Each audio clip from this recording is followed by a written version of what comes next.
ایک چھوٹے سے گاؤں میں جہاں ہر چیز میں ایک الگ سی مٹھاس تھی، وہاں ایک بہت ہی مشہور اور لذیذ بریانی بنتی تھی۔ اس بریانی کا نام تھا جادوئی برف والی بریانی۔ لوگ دور دور سے آتے صرف اس جادوئی بریانی کا مزہ لینے کے لیے۔ گاؤں کا نام تھا سنہری گاؤں۔ یہاں ہر چیز میں ایک الگ سی چمک تھی۔ لوگ یہاں کے عام خوش مزاج اور دل کے بہت اچھے تھے۔ اس گاؤں میں ایک بزرگ عورت رہتی تھی جس کا نام بی بی انارکلی تھا۔ بی بی انارکلی کو بریانی بنانے کا بہت شوق تھا اور ان کی بریانی کا کوئی مقابلہ نہیں تھا۔ لیکن ایک دن انہوں نے کچھ الگ سوچا۔ انہوں نے سوچا کیوں نہ ایک ایسی بریانی بنائی جائے جو لوگوں کو ہمیشہ یاد رہے۔ بی بی انارکلی نے اپنی بریانی میں ایک جادوئی چمتکار شامل کیا۔ اس چمتکار کا راز تھا ایک جادوئی برف جو انہیں ان کے نانا ابو بکر سے ملی تھی۔ ابو بکر ایک مشہور جادوگر تھے اور انہوں نے یہ برف بی بی انارکلی کو ایک شرط پر دی تھی کہ وہ اس برف کا استعمال صرف لوگوں کی بھلائی کے لیے کرے گی۔ یہ جادوئی برف صرف ایک دن میں تیار ہوتی تھی اور اسے بنانا بھی کسی ہنر سے کم نہیں تھا۔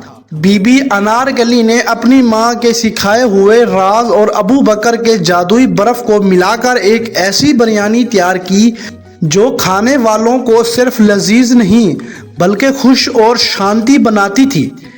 اس بریانی کی خاص بات یہ تھی کہ جب بھی کوئی اسے کھاتا تو اس کے ہر ایک لقمے سے جادو نکلتا۔ یہ جادو ایسا تھا کہ جو بھی اس بریانی کو کھاتا اس کے دل میں پیار اور سکون بھر جاتا۔ اس بریانی کے جادو سے لوگ اپنی پرانی دشمنی بھول جاتے اور ہر طرف امن اور خوشی چھا جاتی۔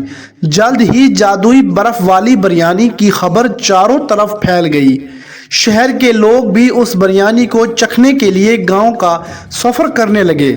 ہر جمعرات بی بی انارکلی اپنی چھوٹی سی رسوئی میں جادوئی برف سے بریانی بناتی اور لوگوں کو کھلاتی۔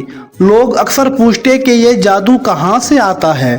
بی بی انارکلی مسکراتے ہوئے کہتی، یہ صرف برف کا جادو نہیں بلکہ پیار، خدمت اور دعا کا جادو ہے۔ آخر کار سنہری گاؤں ایک مثال بن گیا امن اور پیار کی۔